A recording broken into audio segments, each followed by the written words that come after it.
Yeah. Mr. Heath, may I welcome you to this session of the Procedure Committee. We are very grateful that you had agreed to come. It is certainly unique for this committee to have two Prime Ministers as witnesses within 2 days. Your experience in the House, Sir Edward, is slightly greater than Lord Callaghan yesterday.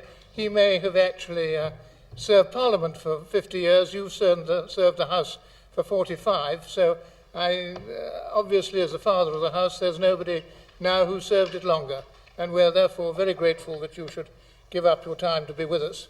And if you need to be put at your ease, let me assure you that in this committee we carry on matters with a degree of good manners and politeness rather than attempting to hector the witness in any way whatsoever.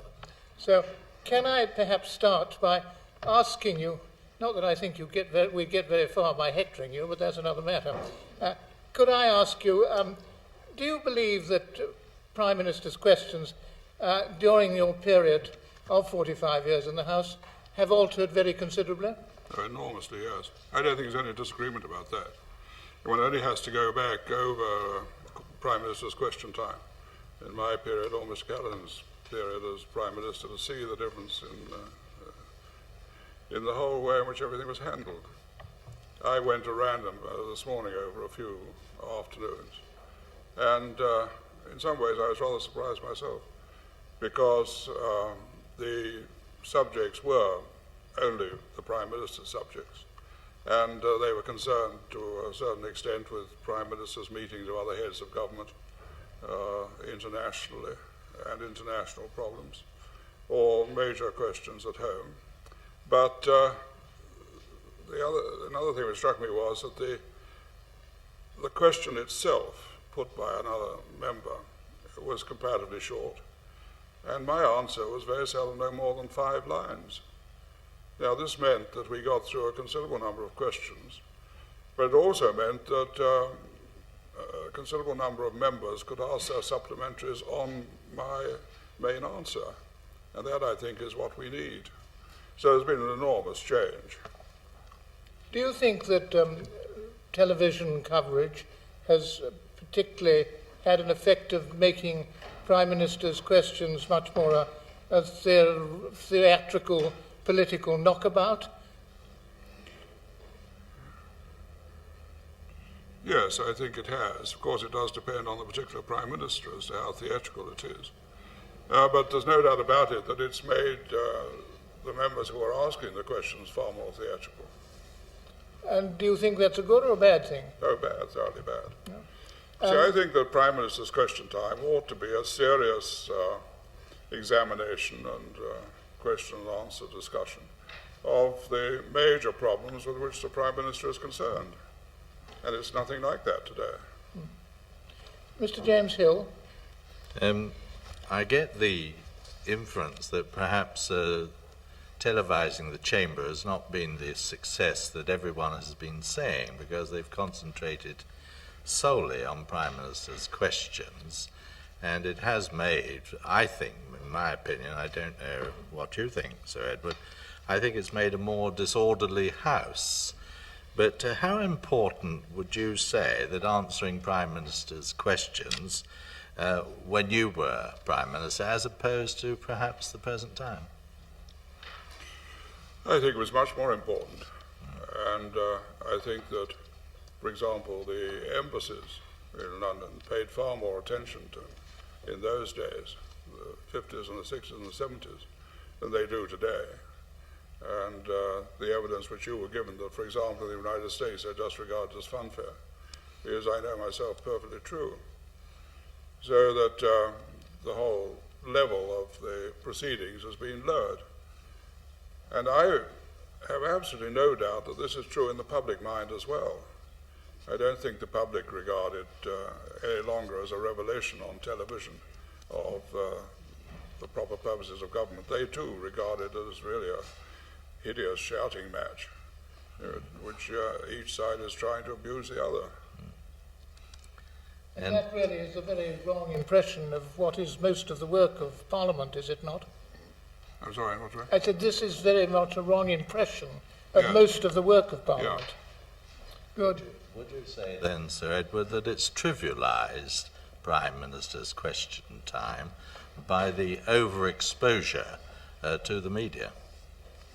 No, I wouldn't say that, because if Prime Minister's questions are being handled in the way I've described and properly reported, then I think that's satisfactory.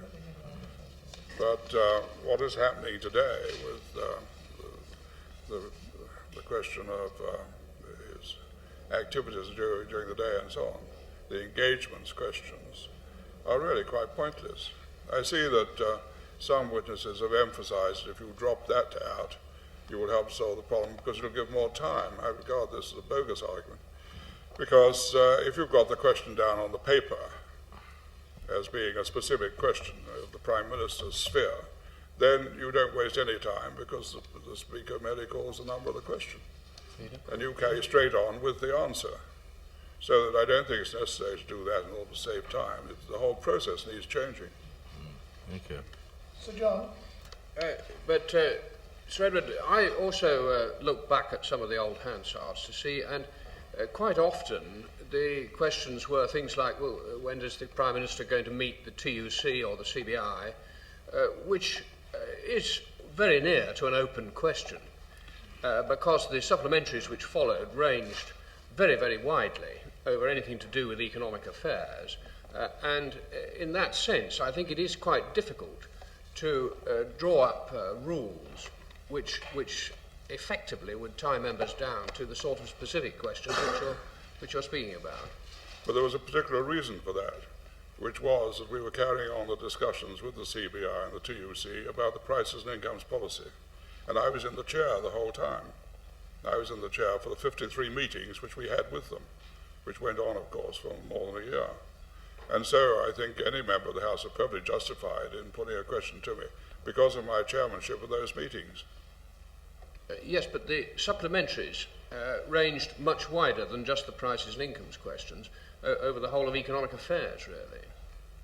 Well, I don't think it's possible to go much wider than a meeting of the CBI and the TUC. Well, exactly.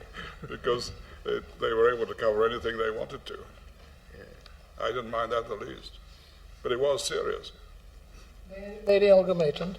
I was wondering whether you could possibly reflect on whether questions today are more effective than they were in the past, and particularly during the York Premiership. Are they more fierce, sharper, the questions, or do you find it's more the atmosphere has changed? I certainly don't think they're more effective. I think they're far less effective.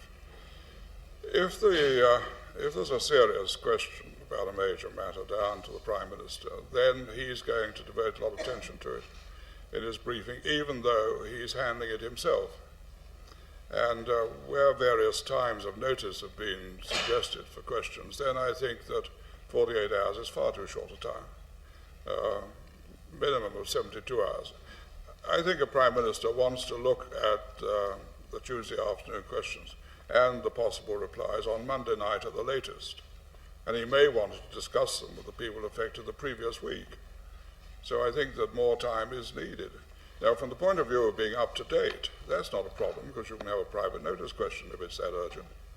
And if the Speaker says it's not a matter of a private notice question, well then, by the opposition, then you can have a word with the Speaker and say, I'm going to make a statement, and that he won't resist.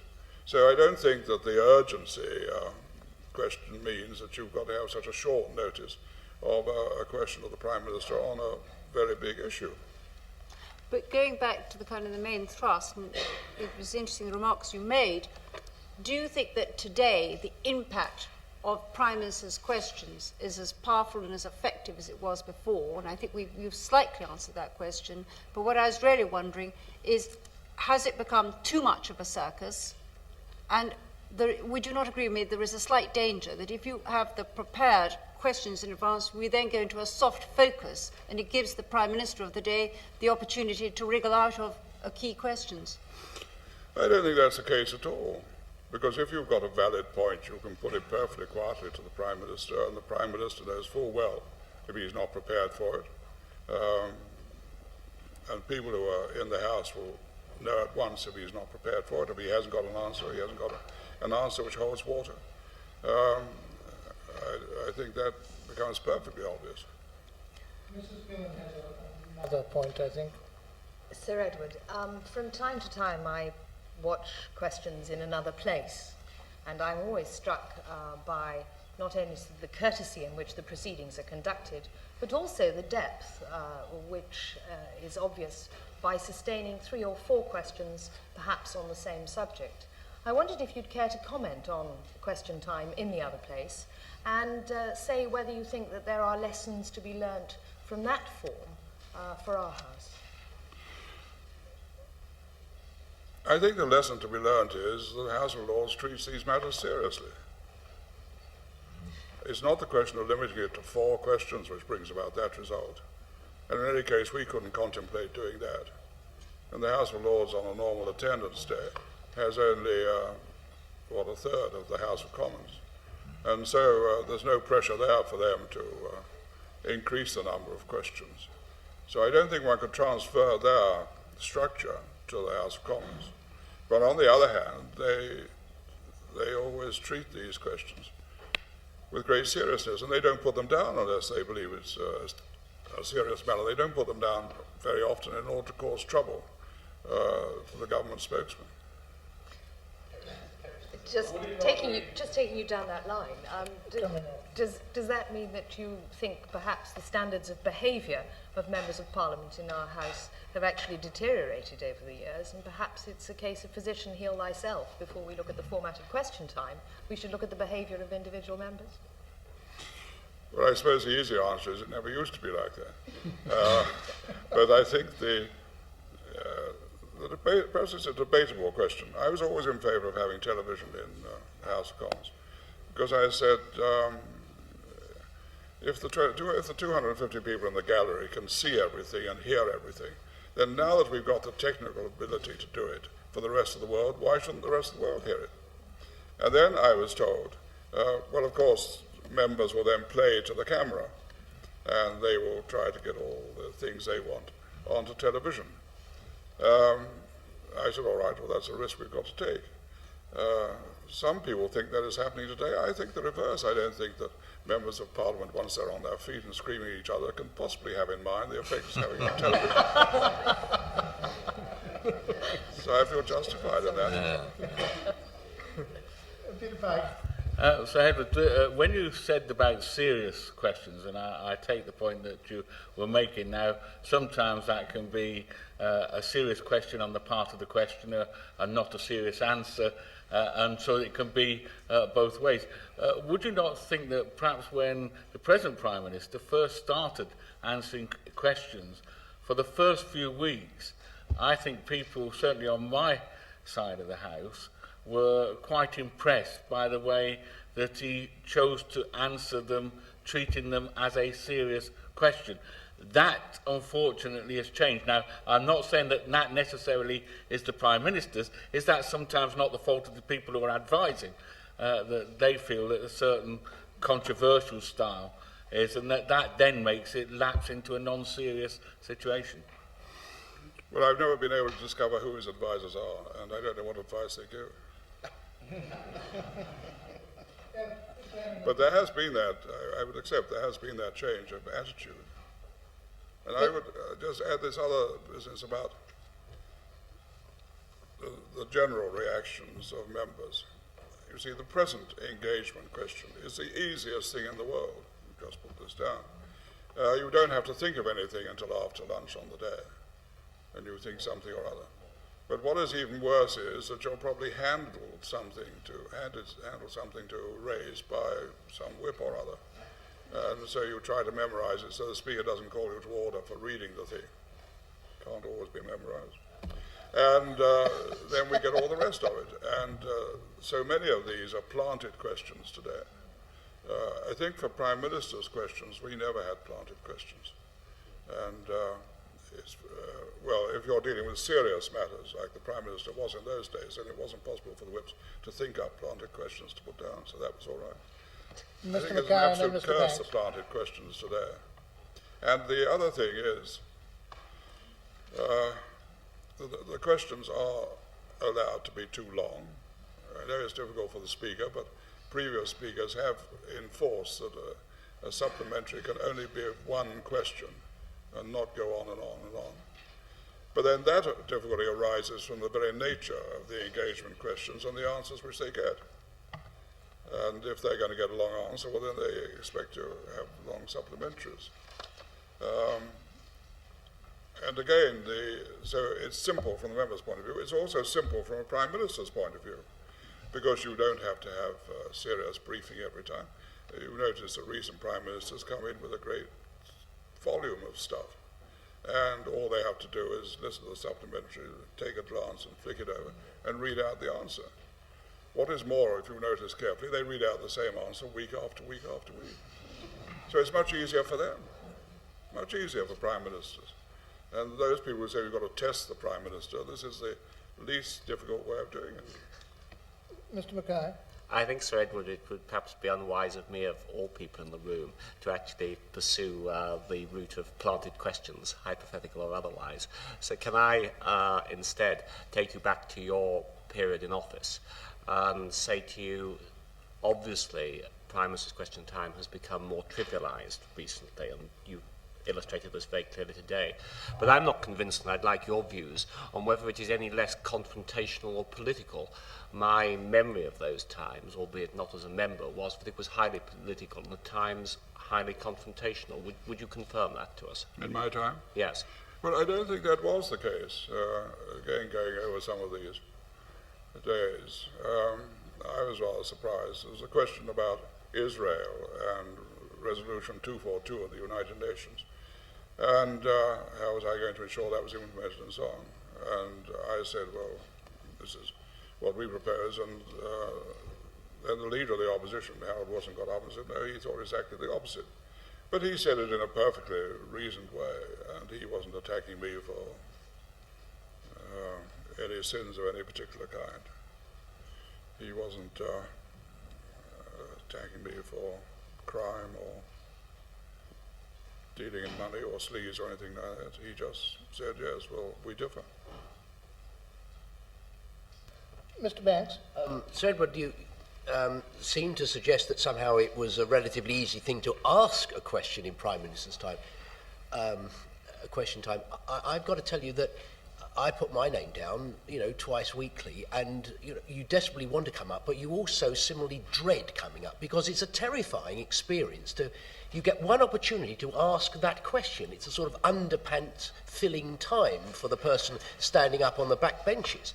Now, from the Prime Minister's point of view, how was it for you, as they say? Did you feel nervous as the Prime Minister going out there? Because I can assure you, unless there's been a dramatic change, the backbencher who was asking the question, both from your side or from the opposition side, was probably terrified. I never noticed that. No, I don't think so. But were you, what was your feeling? Did you sort of feel very calm and relaxed? Because Jim Callaghan was suggesting yesterday that he felt nervous and scared about... I think that's a fair reflection for most people. Did you feel not at all worried or apprehensive when you went out there? Well, you always feel a slight tension. And as you know full well, before a speech one has that tension. And unless you have it, you don't make a success of it. That is absolutely true. But it doesn't make you shudder as you go past the speaker's chair and start to go backwards or anything like Right.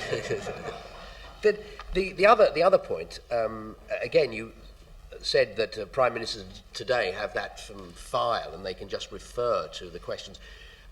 Could you tell us something about the briefings that go on and indeed went on in your time? Because there are some that seem to feel that the Prime Minister sort of prepares for that twice-weekly session like it was planning for the Third World War. What sort of planning went into your consideration for Prime Minister's Question Time? You see, the difference was that when people put questions down to the Prime Minister, then the secretaries in the office make sure that you see them as soon as they're put down, so that when the box comes in the evening or first thing in the morning, you'll see amongst the other things the questions down to the Prime Minister. So that registers. And you think, oh, well, it's not only a question of dealing with this, but I'm going to have to deal with it in the House. So that's the first stage.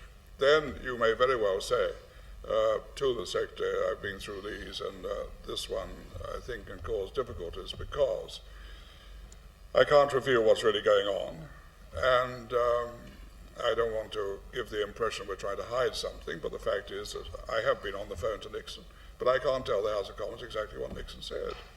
That, I think, is a perfectly understandable position. And so then I would say, well, why not get people together who know about this, and let's find a way through it. So then you can get an earlier briefing from people who know the answer. And if necessary, I could get back on the hot phone to him and say, look, I'm being asked about this, and would you mind if I revealed our conversation of such and such? That's where sometimes on the big questions you do want a little time to fix it up.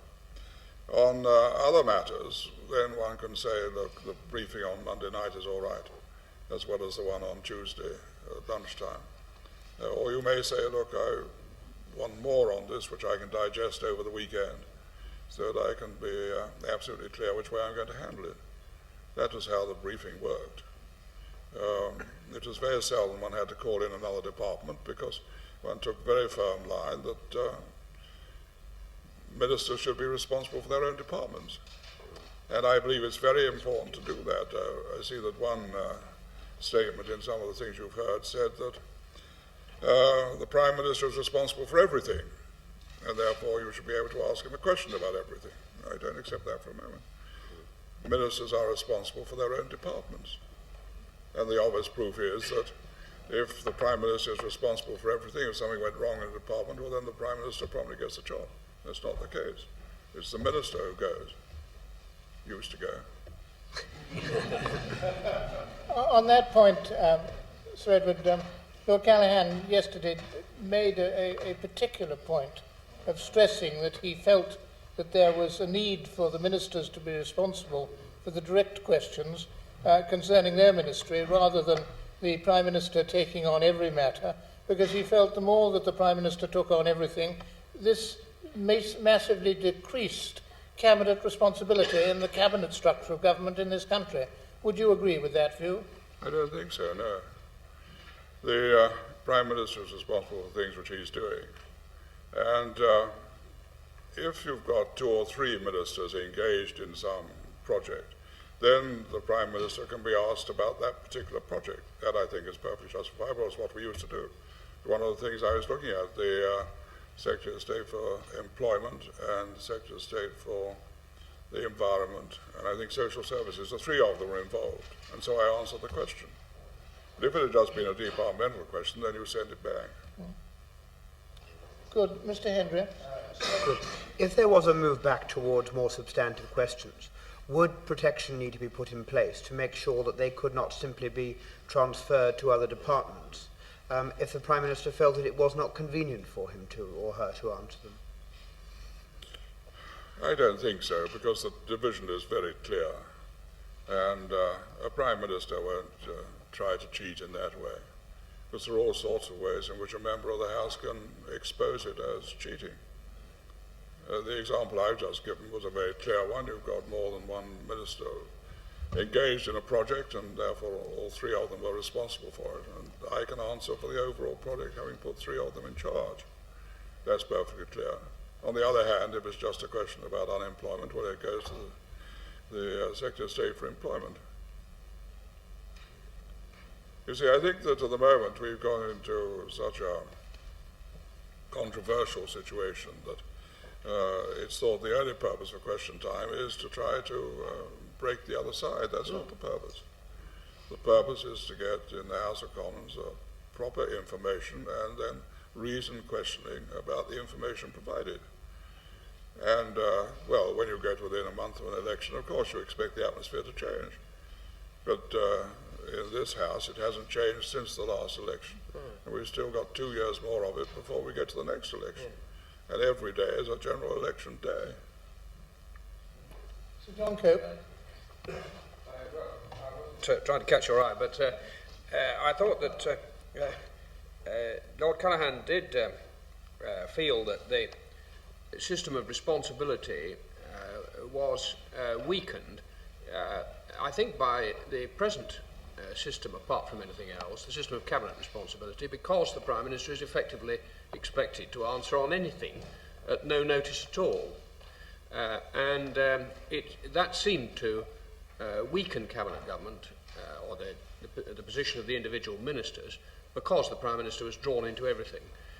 Do you think if we went back to specific questions and were able to make it stick, that would therefore be helpful to reasserting the position of the other cabinet ministers vis-à-vis the Prime Minister?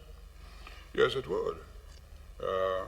And if somebody slips past the Speaker and says to the Prime Minister, will you state so and so and so and so? And he immediately says, I refer that to the Secretary of State for the department concerned, and that's the end of the matter. Yeah. And members recognised that was going to happen, so they didn't waste time asking it, because they had other bigger questions to ask. But the question was also, I think, asked when you were Prime Minister, and still is occasionally, whether the Prime Minister will visit a certain constituency or area of the country, which is another way of asking an open question, really, because you can plug any supplementary quite easily into that kind of a geographical question. Do you think that is undesirable too? I don't think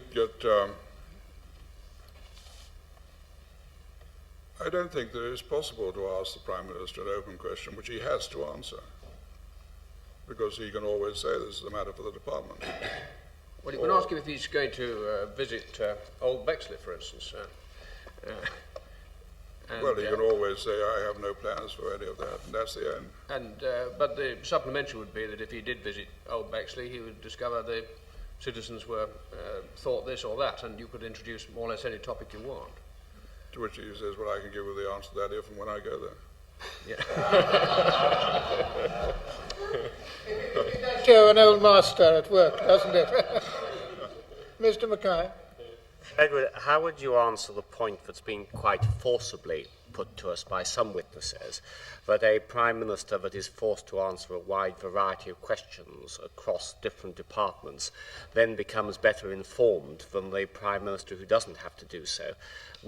Would you imagine, if you were Prime Minister again today, that you would be better informed because you were going through the present process of having to have your staff find out extra information from departments because you guessed a certain question might be coming up on an open question because it was topical? I think we were pretty well informed 20 years ago, 30 years ago. And we never had problems about that. I don't think, you see, that most of the members asking for information are in fact seeking it. What they're trying to do is to strike a point for their own side against the other side. And this brings up a point which the Speaker did touch on either yesterday or last week, that I think it was yesterday, that she must insist that members on the government side asking questions don't refer to the policies of the opposition side. This was always previously the case. And the job of the backbenchers on the government side is to ask their own government questions and not expect to get answers about what the government thinks the opposition's policies are. And this is another one of the things which have changed. I mean, I know we used to think it was tiresome when our backbenchers asked very pertinent questions of ministers.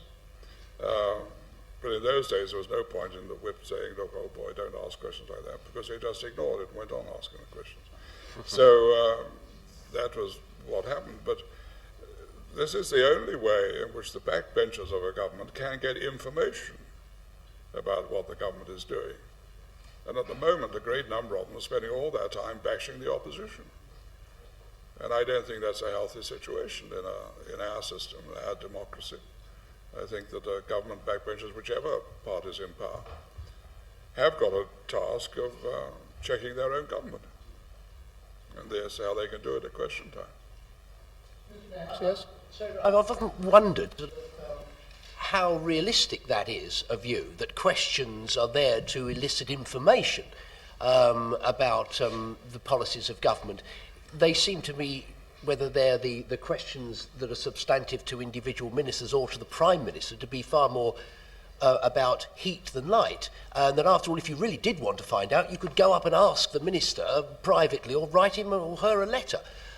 So, I mean, to what extent, shouldn't one accept that, this is about the jousting of politics? I mean, this is the to and fro. This is to see whether you can catch ministers out, how nimble they are, whether they can think on their feet, rather than actually saying, I really want to find out a bit of information. I think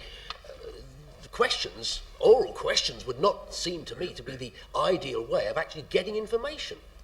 Well, the alternative is what we've got to a large extent today, and that is that a government backbencher asks a question bashing the opposition. And then that leads to the minister, or in this particular case the Prime Minister, giving him an answer which continues the bashing. And that is the job of the leader of the opposition in some circumstances, to get up and bash back.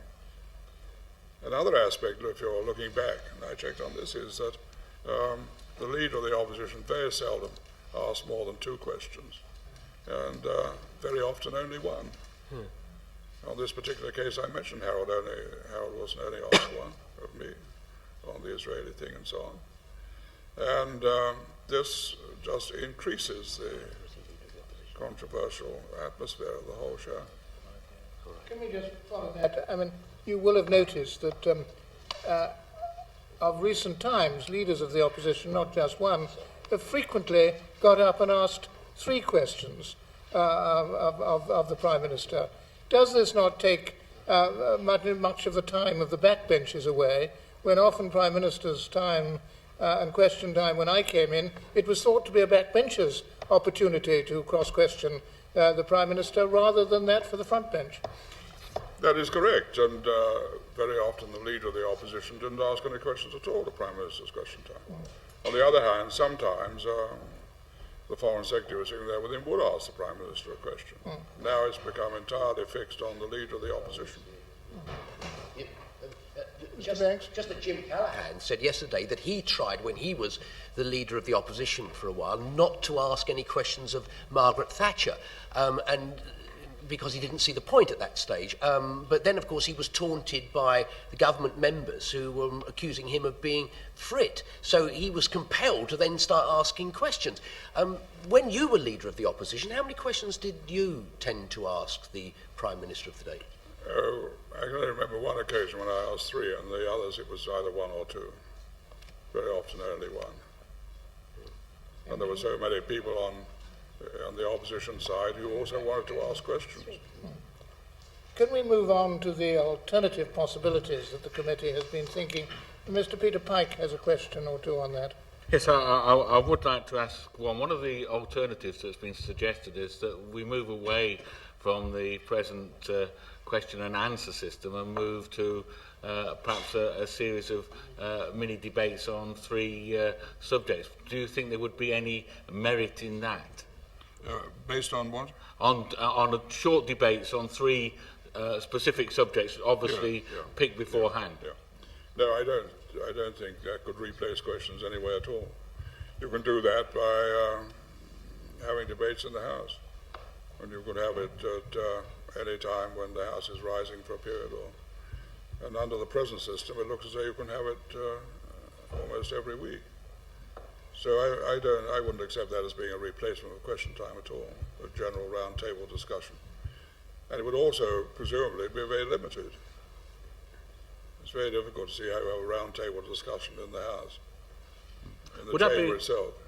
Would I be right, Sir Edward, in really saying that you believe that the way to improve it would be quite clearly to go to having substantive questions, and you're saying 72 hours before? Now, obviously, also in what you said to an earlier question, the longer you go before in giving the substantive question, there is the issue at the moment that can arise the day before or even on first thing in the morning. Now, would you say that you believe in the substantive question wherever possible, and that to get over the issue at the moment, you believe that the Prime Minister should be available to answer a PNQ or make a statement on the issue if it warrants either a PNQ or a statement? Yes, absolutely. And there aren't all that number, on which is necessary to have PNQ or make a statement. It's got to be quite a big issue before you want to do that. Unless you're just trying to make propaganda, then of course you can always think of things you can put down. But this is what we're trying to get back into a serious attitude in the House of Commons. We seem to have moved away from some statements, because, I mean, certainly when I came into the House, and I've nowhere near your experience, that I only came in '83, but we did have more statements on Europe, on summits and things like that, where the Prime Minister or the Secretary of State would come back and make a statement as to what had happened. Do you think we've eroded the right of members to question on those issues of importance by not having those statements? That's what I did in my time. When I went off to meet other European head of government or meeting of heads of government, then I came back to the House of Commons and made a statement on everything which had happened. That was automatic.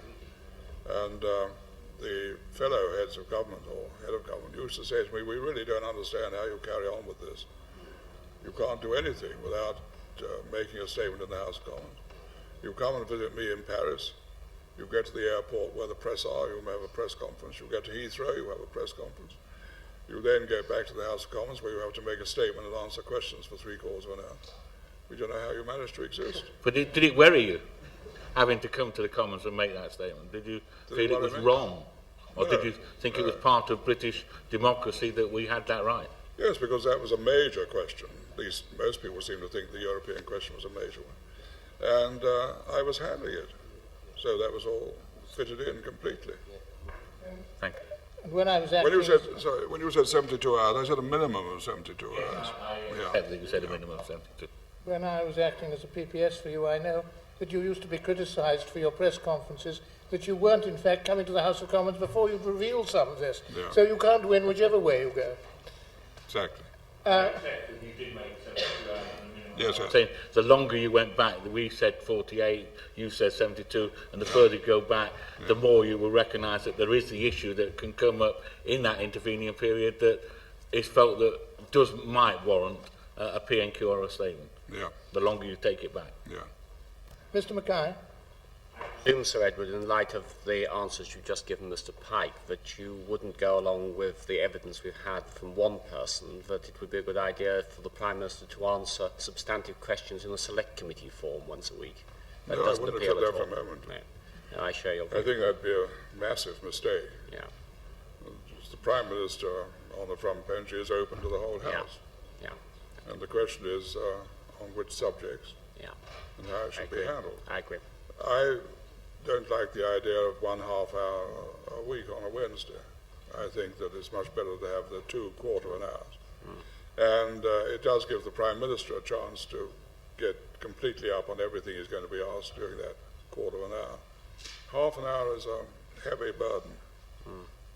Yeah, that's right. Charles Henry. Oh, that's right, thank you. Sir John.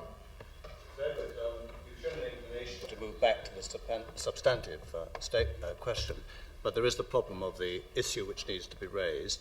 One of the suggestions which has been put forward by quite a number of members of Parliament is to have the usual ballot for a place in, say, the top 10 or whatever it is, and then to be able to put down the actual substantive question a certain time before the actual day, 24, 36, whatever the number of hours, but to allow the Leader of the Opposition to have a slot, in other words, to have number 2 each week, in order to raise any issue. In other words, that would be an open opportunity, and only on that occasion would there be the chance to raise the issue of the day, so to speak, and the Leader of the Opposition would have the chance to do that. In other words, it would be substantive questions for everybody else with supplementaries on that particular issue, but the Leader of the Opposition would just have that one chance each week, each day, to raise the particular issue which may be considered to be important for that day. Do you think this is a reasonable proposition? I wouldn't myself, no. I think in the first case, if you're trying to divide it up into the two styles, if that's what I understood, then the second one is flawed for the reasons we've been discussing. It's a hangover from the present system, very largely. If you're going to have a situation in which the leader of the opposition just has one slot, so to speak, I don't think that's satisfactory. I think he ought to be able to intervene at any time, and this is a habit which we've now lost. As I said, sometimes the leader of the opposition didn't ask a question. But if, in the course of the Prime Minister's answers, there was something which he thought was unsatisfactory, well, then he would intervene and ask the question. And that gave him the freedom, and he could also make the point of a difference of policy or a difference of approach to an international question or something like that. So that left him greater freedom. I wouldn't like to divide it up into the two lots. So, following that up, with an issue which arose on the actual day, on the morning, shall we say, an important issue which did not fit in with any of the substantive questions which had been tabled, how could that be dealt with? How could that be raised during question time? Or do you feel it can only be raised by a totally separate PNQ statement? If it's a new issue. A new issue? Yes, I think by a PNQ. Or, of course, he can offer to make a statement if it's of immense importance. And one can think of the occasional case when that might be so. But I think that all prime ministers, once you've reached that stage, whatever you do, you recognize the things which are important. And you have got an obligation, both to Parliament and also to the public, to deal with it. And very often, in fact almost always, it's in your own interest to deal with it, because otherwise the media takes it in hand without any guidance, and all the television know-hows come on with their views about it all, and there's nothing else to deal with it. And so it's in your own interest as well to come forward and say you'd make a statement about it. Prime ministers aren't trying, for most of the time, to get out of dealing with all these problems. The great thing is to have it dealt with in, as I've said, a serious way. When we were having all the problems about Rhodesia, well, that was a matter which was always dealt with very freely and at the same time very seriously. I mean, the situation was such you couldn't afford to try to make points out of it. You didn't want to, moreover. You were trying to find a solution.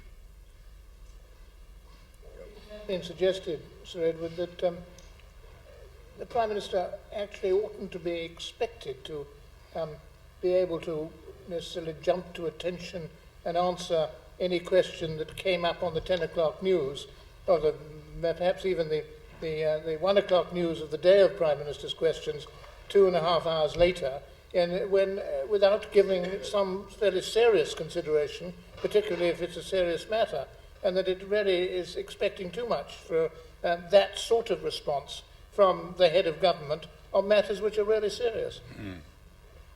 That is so. It's always said that debating in the Oxford Union is very good training because it enables you to speak on any point at any distance from that point. Good. Yes, Mr. Banks. So both yourself and Lord Callaghan have said that Prime Minister's question time and the questions asked are far more trivial than in your days. I've no way of judging that. I was myself only elected in 1983, but I wonder to what extent that isn't rather like suggesting that, the sun always used to shine and England always used to win the Ashes. Because, if that is so, is it not a reflection of, say, Britain's declining role in the world in terms of geopolitics, and indeed the declining influence of Parliament? I mean, as things that we do here become less significant, then surely the questions we ask are merely a reflection of that. Well, that's quite a major question, and I'm not sure that I'm prepared to reach a conclusion at the moment on that. All the to and fro one hears in the House of Commons at the moment is due to a decline in the British position. Well, I don't think that's really the explanation. But in any case, that's something which we ought to get used to and weigh up in relations with the rest of the world. This is leading me now into a very debatable subject. Not to do with procedure, I think, Sir Edward. Lady Aldermation.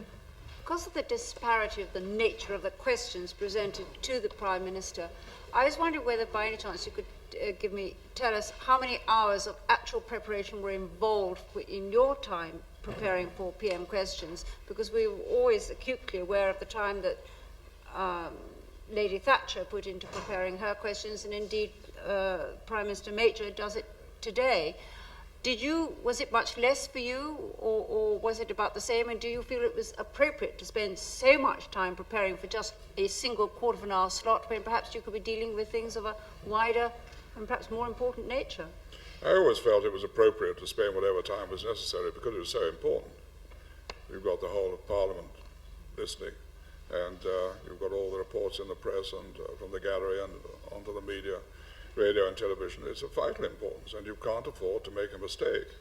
So I always felt it was appropriate. Now, when the Secretary said, well, these are being put down today to you, some of them may be taken next Tuesday or next Thursday, whenever it was, then I looked at them and thought about them, and as I said, would say to him, look, we've got to do much more work on this one, because we haven't discussed it in the House yet, and what I say is going to be new.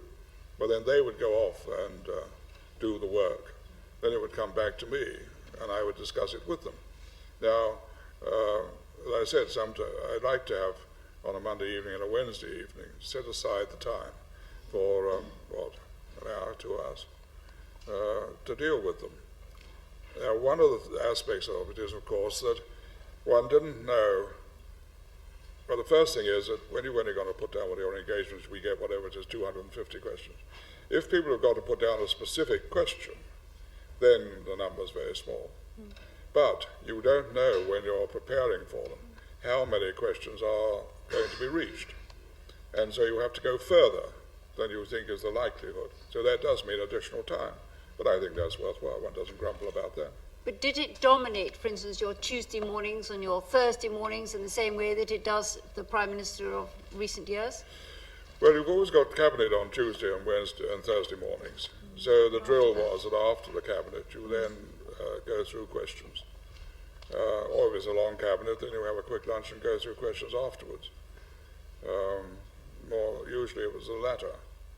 And mind you, by then you've already been through the whole lot once. And if there's any updating, then the Secretary will say, look, since last night this has happened, so if you want to mention it, you can do it in a supplementary here. I've never measured the exact number of minutes. Taking what Sir John had put forward, perhaps a stage further, and what Lady Maitland was saying, in your response of what you did on a Monday night and a Wednesday night, you will, of course, realise now that the Prime Minister has less worry because there are only 10 questions down for him. They're not the large number, so there are only 10 questions which he has to prepare for. But if, in fact, one went to the system that the member came up in the ballot but didn't have to put down his specific question, let us say, until noon on the Monday before the Tuesday, or the noon on the Wednesday before the Thursday, so that it was a specific question which went straight to a department, and the department knew that it had to have a brief for the Prime Minister by 6 o'clock or so to go in the brief, in the box. Would you think that that was a possibility that a Prime Minister could cope with, realising that there would only be 10 questions raised, and also, of course, knowing that the supplementaries, because of the rules of the House, would be sustained only to that question, or approximations of that questions, backwards and forwards on either side of the House? Do you think that would be worth trying to experiment with to see if it would actually meet with the approval of the House and might work? Well, as first the question which I touched on, the amount of time necessary if he's going to answer on the Tuesday afternoon. And you've got to give the people, his people, and they'll want to refer very often to other departments like Foreign Office and Defence. You've got to give them time to work through it all. But they have much shorter time for a P&Q. Pardon? They would have much shorter time for a private notice question, which would be only noon the day of the question. Were you referring only to private notice questions? No, you were saying they'd need more time to prepare. I was suggesting that if there are PNQs, they only have 3 hours to prepare. I was suggesting they had 36 hours. Well, it's spread over a number of days. I mean, their time in doing preparation is quite considerable. It's when it comes to the Prime Minister that he can concentrate on it in a comparatively short time. But if you have a private notice question, then it's about something which has suddenly occurred. And it may be that a war has broken out somewhere or other. Well, then everybody knows that the information only became available an hour before, or 2 hours before, or 3 hours before. And they recognize the amount of information which the Prime Minister can give in those circumstances is bound to be limited. And he says, of course, we're getting reports from whoever's involved, the ambassador, and I'm setting up an inquiry if that's what he wants to do. And as soon as we get further information, then of course I'll arrange for it to be placed before the House. So the House always understands that situation. I don't think that is any cause for worry. But you think that, in other words, 36 hours of preparation for a department and the Prime Minister is likely to be too short? Or to have a separate arrangement? Well, I'm sorry, we're not understanding each other.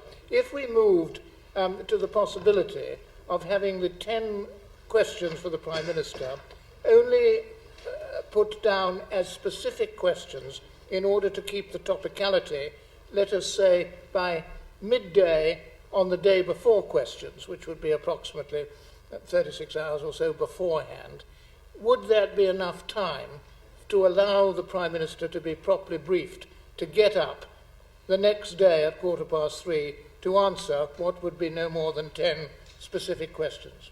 I don't think so, no. You don't think so? No. And what's more, I don't think it's necessary.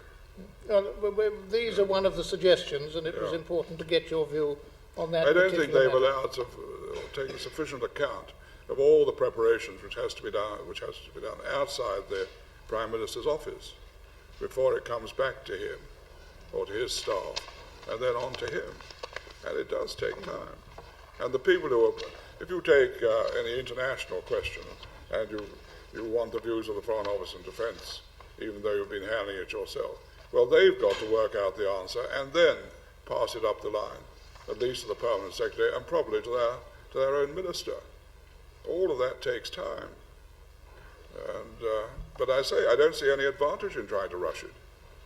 It's much better that people should get a full and proper answer.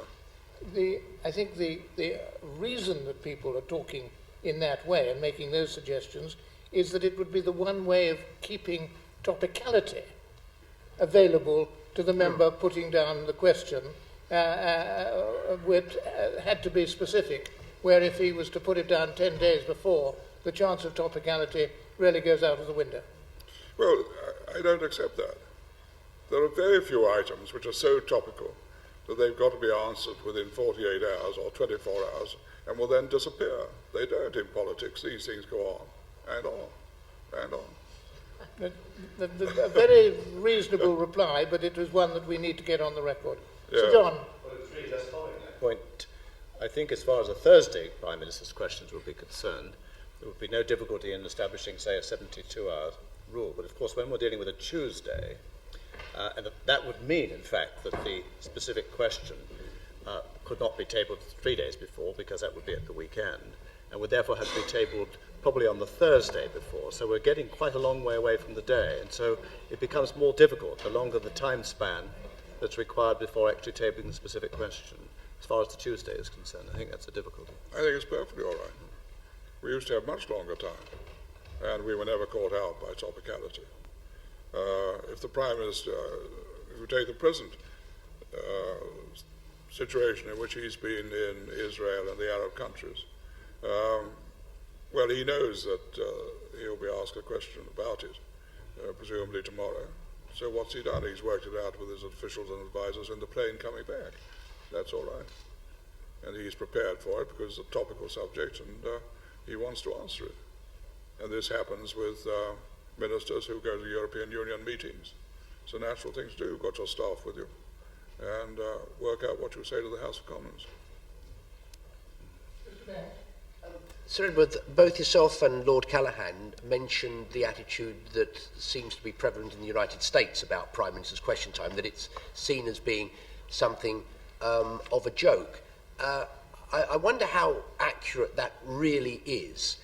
It does get a lot of coverage. I mean, do people in the States watch this because they think that we're eccentric or we're weird in this country, or is it perhaps because there's nothing else like Prime Minister's Question Time in any other legislature around the world, and there certainly isn't anything like that in America, and perhaps in America they'd like to hold the President as head of government, as head of state indeed, as accountable as we tend to hold the Prime Minister in this country?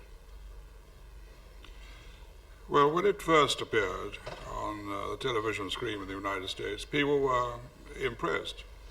They said, oh, fancy being able to see all this on a screen. We can't see it in the normal proceedings as far as Congress is concerned. But then, as it developed, they used to say, oh, such fun, isn't it? All these people shouting at each other. Don't have to know what it's about, it's just fun. And they've lost the respect for it. And I think that's certainly true in Europe as well.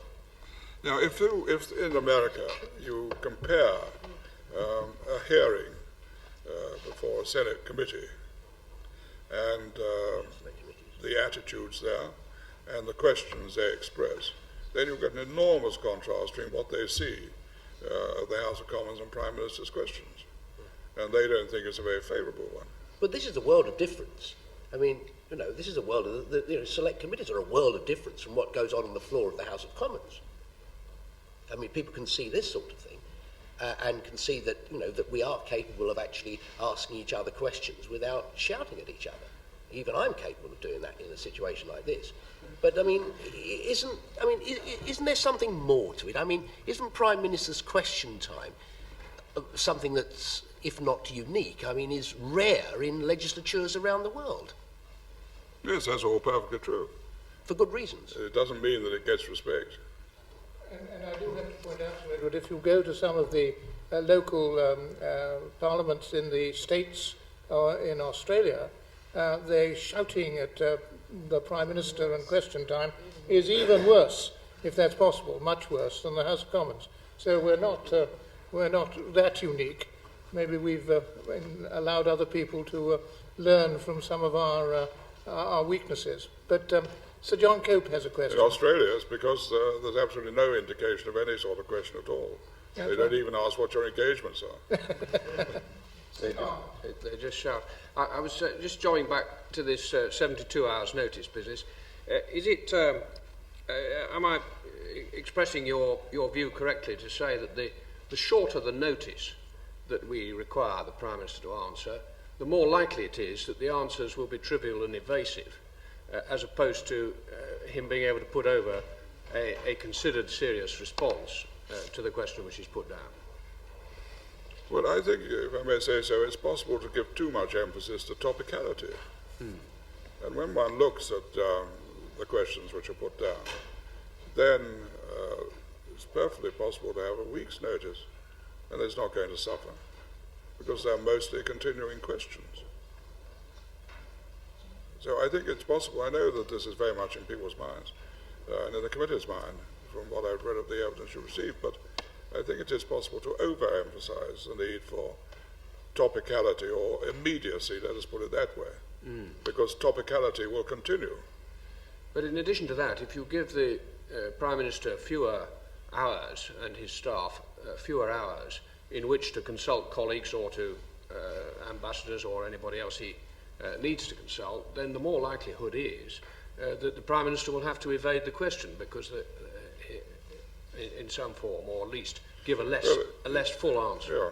He won't be able to make his answers complete as he would otherwise do. Yeah. And from his point of view, he runs the risk that he's going to be questioned from anywhere in the House on a point which he hasn't had a chance to check up. And then sometimes, we've seen it in the past, an answer has been given, and of course the next afternoon he has to come along and apologise and say, I'm sorry, but I was wrong on that particular point.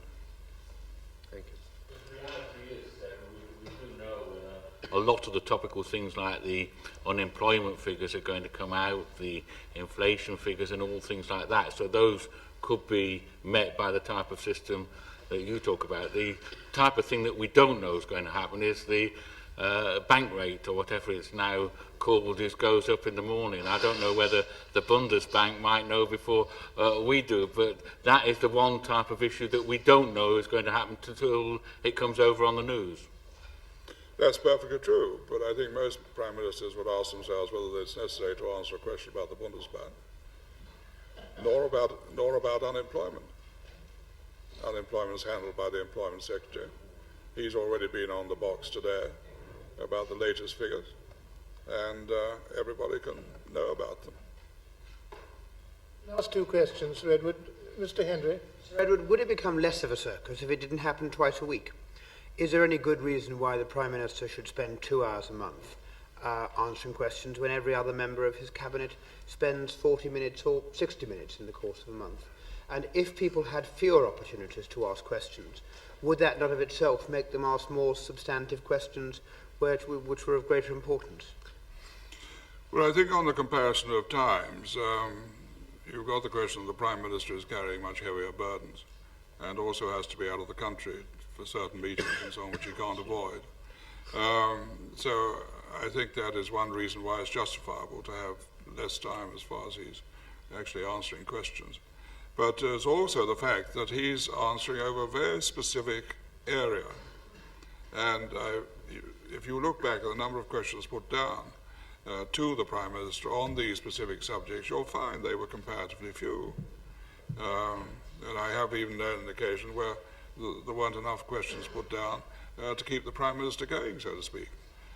So you have to stretch it out. I don't think there's any problem about that either. People will put down serious questions. They've got to think them out. They've got to work out what they're going to ask as a supplementary in a variety of circumstances according to what the Prime Minister says. All of that is very serious business and quite different from asking what his engagements are and then getting in some crack about corruption in Labour councils or something. You said that there was, sorry, if I can come back, but you said that there was a good case why the Prime Minister should spend less time at questions than other ministers. In fact, the Prime Minister spends more than twice as long. He does half an hour a week, and so he does 2 hours a month. And no other minister does more than an hour a month, and many only do 40 minutes. Given the pressures on the Prime Minister, why should the Prime Minister do more than twice as much as anybody else? Well, you can turn it around the other way. Because of his importance, he ought to do it. And the matters he's handling are of top importance.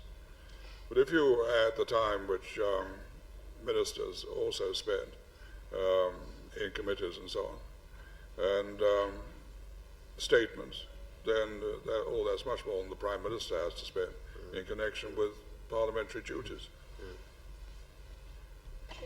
Going to a purely procedural point, Mrs. Gillen has a question, Sir Edward. The best features of this place, I think, are some of its traditions. I'm sorry, The best features of this place are some of its traditions, and certainly our procedures have evolved over centuries. But there is one procedure that has evolved which comes up with guaranteed regularity, because the man in the street does not understand why we still have the Prime Minister saying, "I refer the honourable member to the reply I gave a few moments ago." Do you think that that should be kept because it allows a natural break between the questions, or do you, like my constituents, think that that phrase should be consigned to the dustbin of history? Well, that wouldn't be necessary if we had the system of questions of substance. He hasn't got to say that unless he's already given. Well, it wouldn't happen anyhow, because if you've got two questions down which cover part of the same subject, then you take them together and you give the comprehensive answer which covers both. So he wouldn't have to say on the second one, well, I refer to what I said on the first one. But it's said at the moment, because of this diary business, if all that goes, which I hope it will, then the question doesn't arise of the public understanding. What follows is, I think, used to follow, was that the commentators quickly read out the question the Speaker calls Mr. So-and-so, and he says number 2, and the Prime Minister gets up and gives the answer straight away.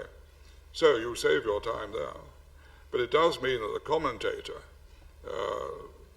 briefing the public has to read out the question very quickly. It says the Prime Minister, or he just summarizes and says the Prime Minister is now asked about his visit to Israel and the Arab countries, and then waits for the Prime Minister to say his answer to the question. But he has to, as a commentator, has to be pretty quick. I think there's some of us, Sir Edward, who feel that Parliament doesn't actually have to be beholden to TV or radio commentators and should be acting as the best way for the procedure of the House. Yeah, I think you might agree with that. yeah. I'm glad. Are there any things, Sir Edward, that we've missed out in putting questions to you that you feel that you'd like to impart to us? Are there any other ideas that you have that we haven't actually been able to deal with in our questions? Well, I think I've only got one remark, which is, to me, all of this is absolutely logical and very effective. No problems about it at all. The only problem you have is to get the House of Commons to accept it. And obviously that won't happen.